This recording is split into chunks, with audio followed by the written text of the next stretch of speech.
Hi everyone. Welcome to our lesson on 2D arrays. Well, we're not going to start covering 2D arrays from the beginning because we already did that previously, but we're just going to go through a few exercises, exam-style exercises, that involve 2D arrays. So let's go ahead and get started. Okay, so what we've got right here is we've got this 2D array, grades. Remember, this is signified by the outer square bracket and then 3 arrays inside this outer array. Okay. We're going to do some fairly simple tasks right here. We're going to find out a grade at a specific position. We're going to print out all grades greater than 70, and then we're going to calculate the average grade and print it out. So let's get started with the first one. What is grades 2, 1? So what we're going to do is we're going to think about indexes. Remember, the first value right here is going to represent each of these inner arrays, so each of these rows. So this is going to be the row at index 2. So this is going to be the third array, 0, 1, 2, grades 2. And then it's going to be index 1 in grades 2.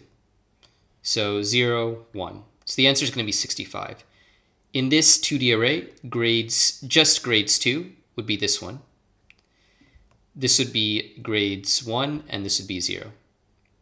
So grades 2, 1 is going to be the element at index 1 in the array at index 2 in grades. So 65 is the answer. Print out all the grades greater than 70. So here we're going to complete a pretty typical task with 2D arrays, and we're going to search a 2D array and print out all the values that meet a certain criteria, that is, all the values that are greater than 70. So let's go ahead, let's copy our array here into REPL-IT, and then let's do that.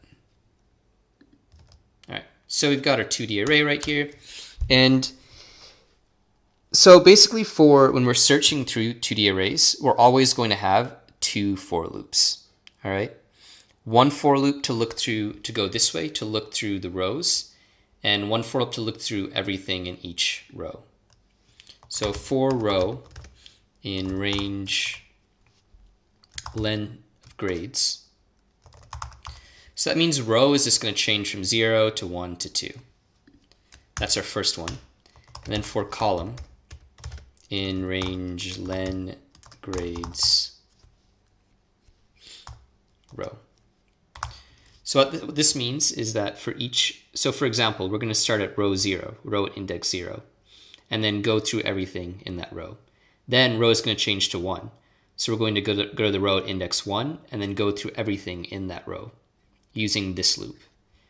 And then we're going to go using this for loop, we're going to go to index 2. And using this for loop, we're going to go through everything in index 2.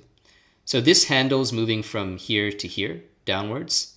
And then this loop handles moving through each array, each row, each time. So basically to get each value in our 2D array, we can do something like this. Print grades row column. So let's go ahead and run that, make sure that works. And there's going to be a mistake right here. Forgot the colon. Okay, so this way we're printing out every single thing in this 2D array. So again, keep in mind, like, even if you don't understand exactly how this works, you can kind of see like where things are. Like, this is the length of the array. This is the length of grades with the row variable, with the row counter. And this is how we're getting access to each and every individual element in here. So just kind of pay attention to how things are arranged, because you can kind of use this as a formula to complete these tasks. Okay, so that's going to give us every single individual value. So our task is to print out all grades greater than 70. So we can just take this, use an if statement. We can check if any of these are greater than 70, and then print them out.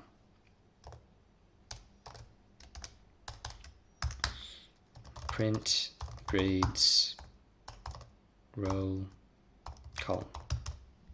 Okay. Got another problem. Parentheses. Cool, okay. If you can see, we've got only the grades greater than 70. So that's number 2. And then calculate the average grade and print it out. If you've seen the other 2 videos, this should be a pretty simple task by now. We're going to create a variable called total, like we always do. We're going to... Well, what we're going to do is we're going to say total equals total plus grades, or plus grades row column. So we're just going to add up all the values together.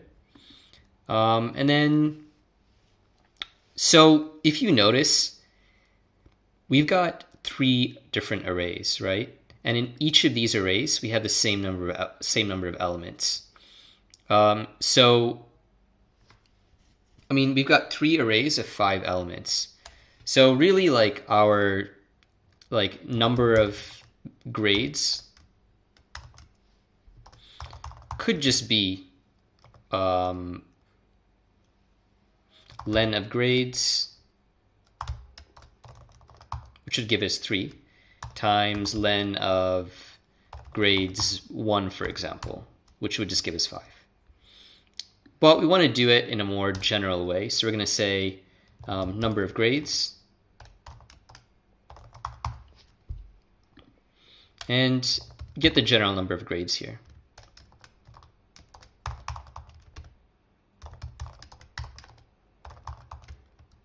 So every time we access one of these values,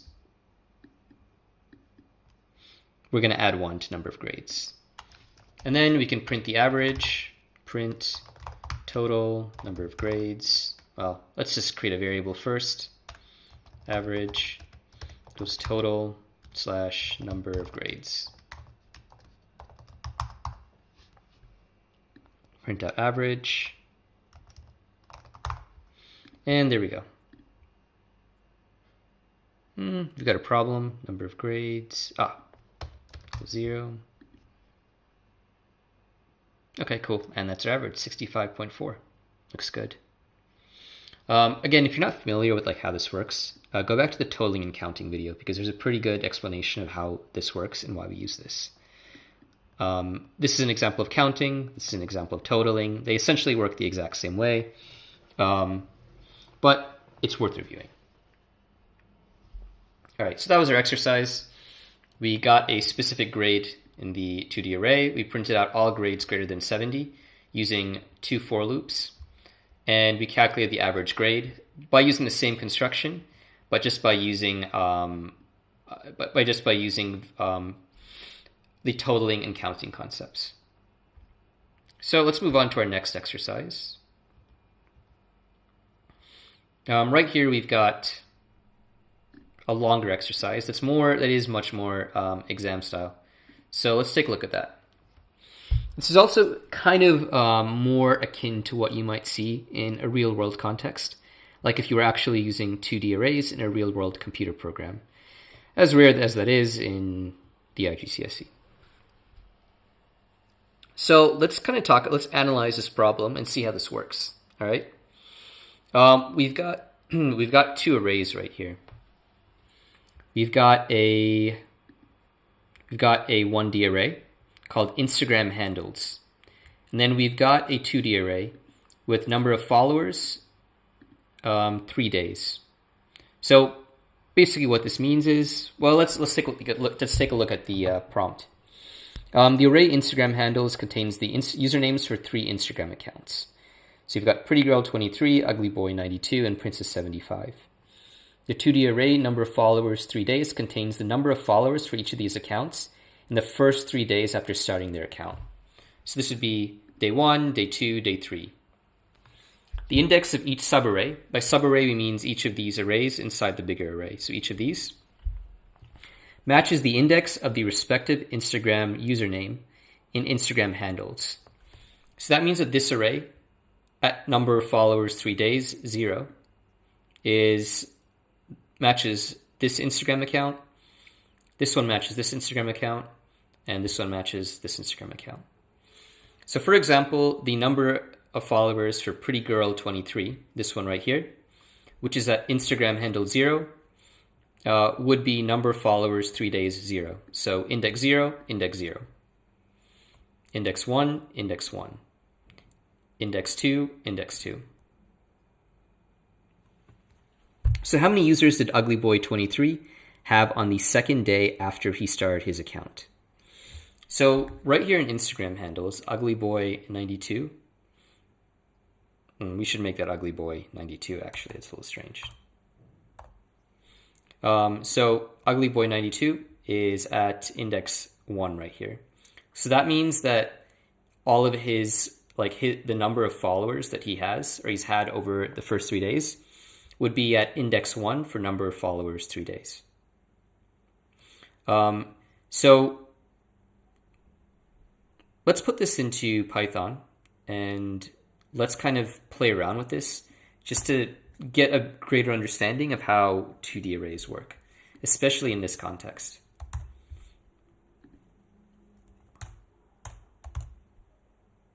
Okay, let's not format this in such a weird way. Okay, cool. So it makes a bit more sense than it would otherwise. Fix the quotes.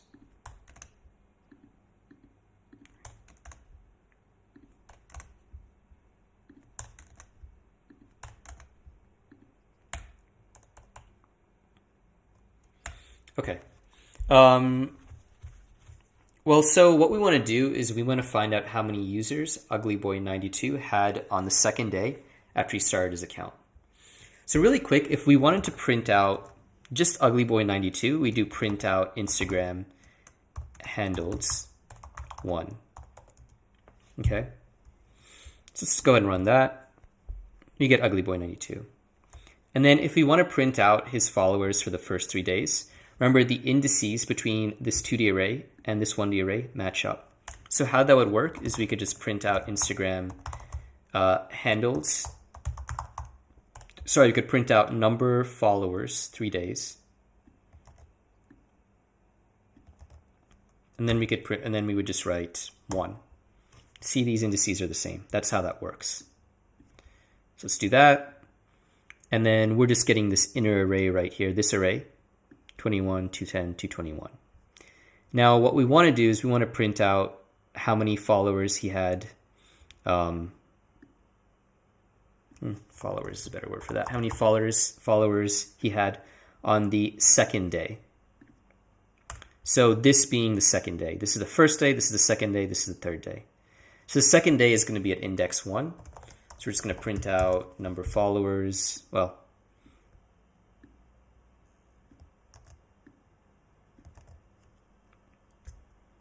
one and then 1, which is going to be this one right here, or this one right here. Let's run that. Okay, so it's going to be 210. So ultimately, this is the code we need to print out. Number of followers uglyboy92 had on the second day. So our next one, write up code to print out each username and Instagram handles next to the array that represents the number of followers they had in the first 3 days. So our output looks something like this. We just want to print out the handle next to their given array. So actually, we don't even really need to use a 2D. We don't really need to use two for loops to do this. So let's think about the first step, right? So the first step is we want to print out each Instagram handle. So range len Instagram handles.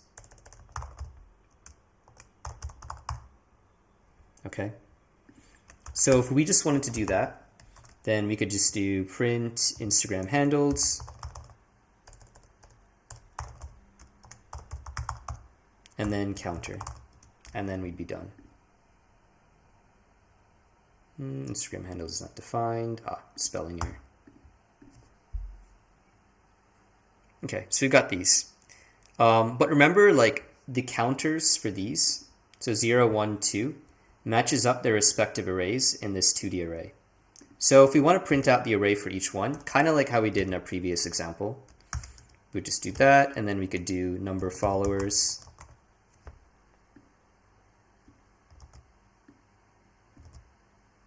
3 days, and then use the same counter. Because like pretty girl 23 is Instagram handles 0, and all of her data on followers is number followers 3 days 0. Okay, and we got it. We're good to go. That's what that looks like. Let's take a look at our next task now. Our next task is write code to print out the difference in number of followers between the first day and the third day for each Instagram account. So we want to find the difference in the number of followers between the first day and the third day.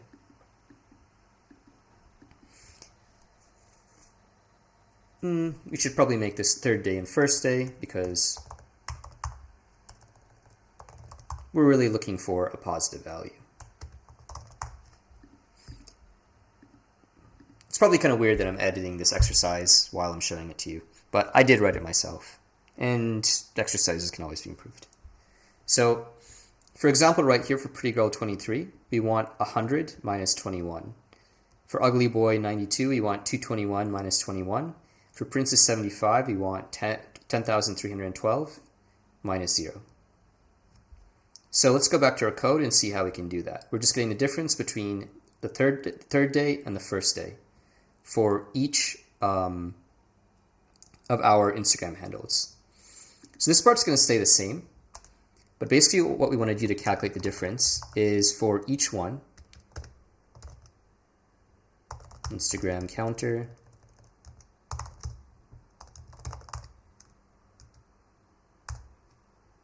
two minus Instagram counter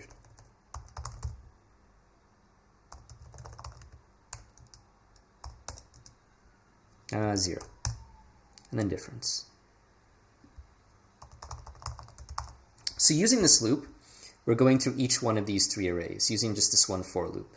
But for each of those, we're going to get, each time we go through these, we're going to get the value at index 2 and the value at index 0 and subtract them.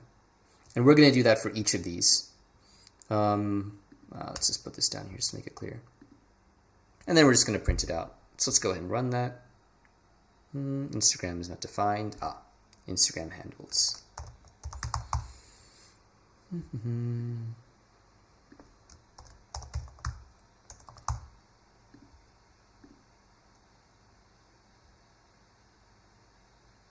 Unsupported operand type.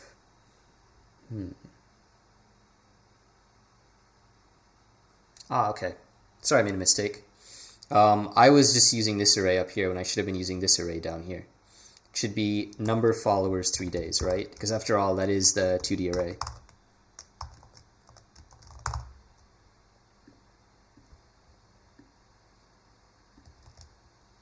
Here we go. Okay.